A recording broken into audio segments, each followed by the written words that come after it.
Hello friends, welcome back to my YouTube channel. College ইউনিভার্সিটির যাবতীয় তথ্য পেতে আমাদের চ্যানেলটি সাবস্ক্রাইব করো। যারা ইউনিভার্সিটি অফ গৌড়বঙ্গের আন্ডারে বিভিন্ন কলেজে বিভিন্ন সেমিস্টারে পড়ছো এনইপি 2020-র আন্ডারে, তাদের সকলের জন্য আজকের ভিডিওটি ভীষণ ইম্পর্টেন্ট। এই ভিডিওতে আমরা জানবো ইউনিভার্সিটি অফ গৌড়বঙ্গের স্টুডেন্টদের জন্য মিনিমাম পাস ক্রাইটেরিয়া কী রয়েছে। ইউনিভার্সিটি একটি অফিসিয়াল নোটিশের মাধ্যমে এই এক্সামিনেশন রুলস সমস্ত কিছু প্রোভাইড করেছে। এই রুলস থেকে আজকে কেবলমাত্র আমরা দেখব মিনিমাম পাস ক্রাইটেরিয়া কী রয়েছে ইউনিভার্সিটি অফ গৌড়বঙ্গের সমস্ত স্টুডেন্টদের জন্য। আজকের ভিডিওটি ভীষণ ইম্পর্টেন্ট সকলের জন্য। সকলকে বলবো প্রথম থেকে শেষ পর্যন্ত অবশ্যই দেখো এবং সকলের সাথে শেয়ার করো। 21 নাম্বার প্যাসেজে আসলে দেখতে পাবে মিনিমাম ক্রাইটেরিয়া ফর পাস। পাসের জন্য মিনিমাম শর্তাবলী কী কী থাকতে হবে সম্পূর্ণ ইংলিশে বলা রয়েছে। আমি সকলের সুবিধার্থে বাংলাতে ট্রান্সলেট করে প্রত্যেকটা পয়েন্ট ভালো করে বোঝাবো। প্রত্যেকটা পয়েন্ট ভালো করে অবশ্যই বুঝে নিও, প্রত্যেকটা সেমিস্টারে তোমাদের এটি কাজে লাগবে। নাম্বার 1, একজন শিক্ষার্থীকে সংশ্লিষ্ট সিলেবাসের প্রত্যেকটি কোর্সে উপস্থিত হতে হবে। আন্ডার গ্র্যাজুয়েট প্রোগ্রাম অনুসরণকারী একজন প্রার্থীকে প্রতিটি কোর্সে অভ্যন্তরীণ মূল্যায়নে সুরক্ষিত মার্কস সহ ন্যূনতম 40% নম্বরের যোগ্যতা অর্জন করতে হবে। যদি একটি কোর্সে তাত্ত্বিক এবং ব্যবহারিক উভয় অংশ থাকে তাহলে একজন প্রার্থীকে সেই কোর্সের তাত্ত্বিক এবং ব্যবহারিক অংশে আলাদাভাবে আভ্যন্তরীণ মূল্যায়ন সহ 40% নাম্বার অর্জন করতে হবে। অর্থাৎ একজন শিক্ষার্থীকে প্রত্যেকটা সেমিস্টারের প্রত্যেকটা সাবজেক্টে 40% নম্বর নিয়ে পাশ করতে হবে। অর্থাৎ ইন্টারনাল পরীক্ষা এবং থিওরি পরীক্ষা মিলে মোট ন্যূনতম 40% নাম্বার পেলে প্রত্যেকটা সাবজেক্টে তুমি পাশ করতে পারবে। যদি কারো সাবজেক্টে প্র্যাকটিক্যাল সাবজেক্ট থাকে এবং থিওরি সাবজেক্ট দুটোই থাকে তাহলে প্রত্যেকটা সাবজেক্টে আলাদাভাবে 40% সহ নাম্বার পেতে হবে, তাহলে প্রত্যেকটা সাবজেক্টে ইন্ডিভিজুয়ালি পাশ করতে পারবে। অর্থাৎ এক কথায় বলতে গেলে ন্যূনতম 40% পেলেই প্রত্যেকটা সাবজেক্টে তোমরা পাশ করতে পারবে। নেক্সট, নাম্বার 2, সমস্ত কোর্সে গ্রেড পয়েন্ট টেবিলে ডি গ্রেড বা তার উপরে লেটার সহ যোগ্যতা অর্জনকারীর প্রার্থীর ফলাফলের অবস্থা কিউ হবে, অর্থাৎ সেমিস্টার ক্লিয়ার্ড হবে। অর্থাৎ সেমিস্টার কোর্সের প্রত্যেকটা সাবজেক্টে তুমি যদি পাশ করো তাহলে বিভিন্ন যে গ্রেড রয়েছে সেই গ্রেডগুলো অবশ্যই পাবে, সাথে স্ট্যাটাস হিসেবে কিউ পাবে, অর্থাৎ সেমিস্টার ক্লিয়ার্ড। এক কথায় বলতে গেলে প্রত্যেকটা সাবজেক্টে 40%-এর উপরে নাম্বার পেতে গেলে তোমার সেমিস্টারটা ক্লিয়ার হবে, যেখানে কিউ লেখা থাকবে সেমিস্টার ক্লিয়ার্ড। নাম্বার 3, উচ্চতর সেমিস্টার পরীক্ষায় অংশগ্রহণের জন্য একজন প্রার্থীকে অবশ্যই প্রতিটি সেমিস্টারে কমপক্ষে 2টি কোর্সে যোগ্যতা অর্জন করতে হবে। 2টির কম কোর্সের অকৃতকার্য কোর্সের প্রার্থীদের জন্য সংশ্লিষ্ট ফলাফলের অবস্থা তখন হবে এসএনসি, অর্থাৎ সেমিস্টার নট ক্লিয়ার। তাকে পরবর্তী উচ্চতর সেমিস্টারে ক্লাসে যোগদানের অনুমতি দেওয়া হবে। যদি এমনটা হয় যে তোমরা যে কোনো 2টো সাবজেক্টে পাশ করেছো এবং বাকি সাবজেক্টগুলোতে পাশ করতে পারোনি, তাহলেও তুমি পরবর্তী সেমিস্টারে উঠতে পারবে, কিন্তু তোমাদের রেজাল্টের স্ট্যাটাস থাকবে এসএনসি, অর্থাৎ semester not clear. Next, number 4, যে প্রার্থী একটি সেমিস্টারের এক বা একাধিক কোর্স বা কাগজগুলিতে যোগ্যতা অর্জন করতে ব্যর্থ হবে সেই কোর্সগুলি বা কাগজগুলিতে উপস্থিত হতে পারবে যখন সংশ্লিষ্ট শেষ সেমিস্টার পরীক্ষার পরবর্তীতে অনুষ্ঠিত হবে। শর্ত সাপেক্ষে যে প্রতি সেমিস্টারে পরপর 3টির বেশি সুযোগ দেওয়া হবে না এবং তাকে সর্বোচ্চ 7 বছরের মধ্যে ডিগ্রি সম্পন্ন করতে হবে। অর্থাৎ কোনো সাবজেক্টে বা কোনো পেপারে তুমি যদি ফেল হও তাহলে অবশ্যই তোমাকে সেই সেমিস্টারের সাবজেক্টটি পাশ করতে হবে। পরবর্তীতে যখন সেমিস্টার অনুষ্ঠিত হবে তখন তোমাকে সেই সেমিস্টারের পরীক্ষাটা দিতে হবে।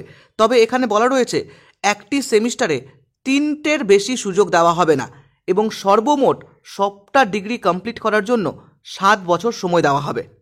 নাম্বার 5, যদি একজন প্রার্থী যোগ্যতা অর্জন করতে ব্যর্থ হয় বা একটি সেমিস্টারের 2টির বেশি কোর্সে উপস্থিত হতে ব্যর্থ হয় তবে তাকে ব্যর্থ হিসেবে গণ্য করা হবে। ফলাফল অবস্থা এফ হবে এবং পুনরাবৃত্তি করতে হবে পরের বছরে সামগ্রিক সেমিস্টার। তাকে পরবর্তী সেমিস্টারের ক্লাসে যোগদানের অনুমতি দেওয়া হবে না। এখানে বলা রয়েছে নাম্বার 5-তে, যদি কেউ কোনো সাবজেক্টেই পাশ করতে না পারে অথবা কেউ যদি দুটোর বেশি কোর্সে অ্যাবসেন্ট থাকে, অনুপস্থিত থাকে, তাহলে তাকে ফেল বলে গণ্য করা হবে। ফলাফল থাকবে, অর্থাৎ রেজাল্টের স্ট্যাটাস থাকবে এফ। তাকে পরের বছর আবার সম্পূর্ণ পরীক্ষা দিতে হবে এবং পরবর্তী সেমিস্টারে সে উত্তীর্ণ হতে পারবে না।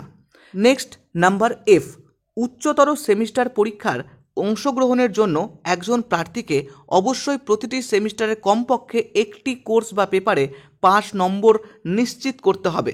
প্রদত্ত চতুর্থ সেমিস্টার পরীক্ষায় অংশগ্রহণের জন্য একজন প্রার্থীকে সামগ্রিকভাবে সেকেন্ড সেমিস্টারের পরীক্ষা পর্যন্ত যোগ্যতা অর্জন করতে হবে, যেখানে 6 সেমিস্টার পরীক্ষায় অংশগ্রহণ করার জন্য একজন প্রার্থীকে অবশ্যই 4th সেমিস্টার পর্যন্ত সম্পূর্ণ পরীক্ষায় উত্তীর্ণ হতে হবে। অর্থাৎ নাম্বার এফে বলা রয়েছে, যদি পরবর্তী সেমিস্টারের জন্য অংশগ্রহণ করতে হয় তাহলে প্রত্যেকটা সেমিস্টারে ক্লিয়ার করতে হবে। যদিও এখানে বলা রয়েছে 4th সেমিস্টার যদি তোমাকে দিতে হয় তাহলে সেকেন্ড সেমিস্টারের প্রত্যেকটা সাবজেক্ট কমপ্লিট করতে হবে। এছাড়া যখন তুমি 6th সেমিস্টারে উঠবে, 6th সেমিস্টারের পরীক্ষা দেওয়ার জন্য 4th সেমিস্টারের সম্পূর্ণ সাবজেক্ট ক্লিয়ার থাকতে হবে। নেক্সট নাম্বার জি, চূড়ান্ত অথবা 8th সেমিস্টার পরীক্ষায় উপস্থিত হতে একজন প্রার্থীকে অবশ্যই পূর্ববর্তী সমস্ত সেমিস্টার পরীক্ষায় সামগ্রিকভাবে যোগ্যতা অর্জন করতে হবে। যাই হোক, যদি কোনো শিক্ষার্থী 8ম সেমিস্টারে যোগ্যতা অর্জন করতে ব্যর্থ হয় তাহলে তাকে 8ম সেমিস্টারের পূর্ববর্তী সময়, অর্থাৎ যখন এটি অনুষ্ঠিত হবে তখন উপস্থিত হতে হবে। অর্থাৎ এখানে জি নাম্বারে বলা রয়েছে 8th সেমিস্টারে পরীক্ষা দেওয়ার জন্য তোমাকে সমস্ত সেমিস্টারের সাবজেক্ট ক্লিয়ার থাকতে হবে, তাহলেই তুমি 8th সেমিস্টার পরীক্ষা দিতে পারবে।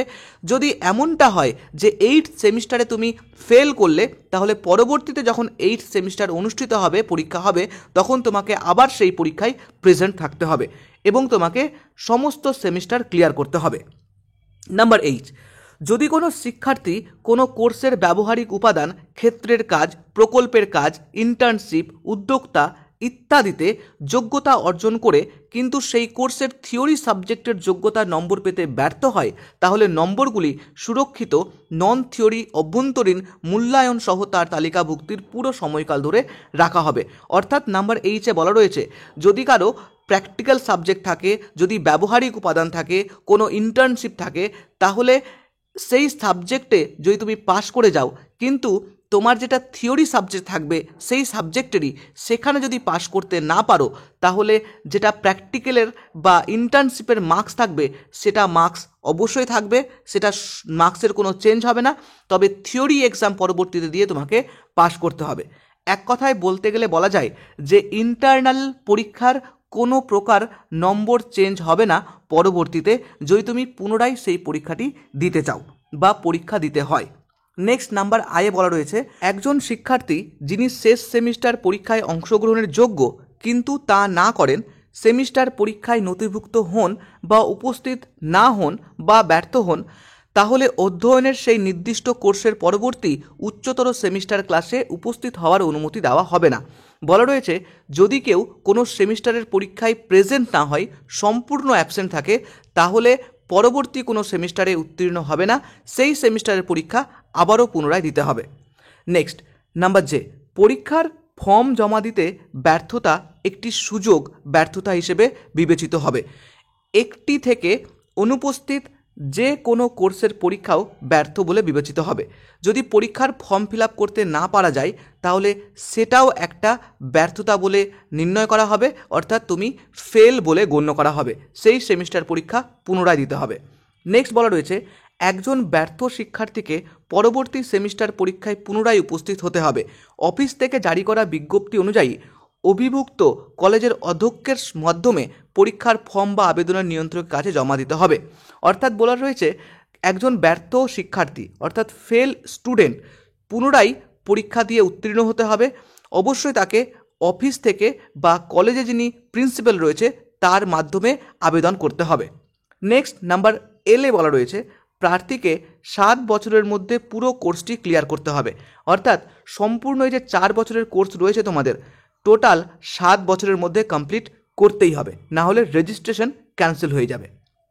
নেক্সট নাম্বার এমে বলা রয়েছে, ন্যূনতম উপস্থিতির প্রয়োজনীয়তা পূরণ করতে ব্যর্থ হওয়ার জন্য যদি একজন প্রার্থীকে পরীক্ষা লিখতে বাধা দেওয়া হয় তবে তাকে আগের ধারাটি পূরণ সম্পর্কে সেই সেমিস্টারের পুনরাবৃত্তি করতে হবে। বলা রয়েছে যদি প্রেজেন্টের জন্য পরীক্ষায় বাধা দেওয়া হয়, যেটি কলেজের পক্ষ থেকে দেওয়া হতে পারে, তাহলে সেটিকেও একটা বাধা হিসেবে ধরা হবে এবং সেই পরীক্ষার্থী পুনরায় পরের বছর প্রেজেন্ট দিয়ে তোমাকে পরীক্ষায় অংশগ্রহণ করতে হবে। তো এই হচ্ছে কিছু রুলস যেটা তোমাকে মানতেই হবে।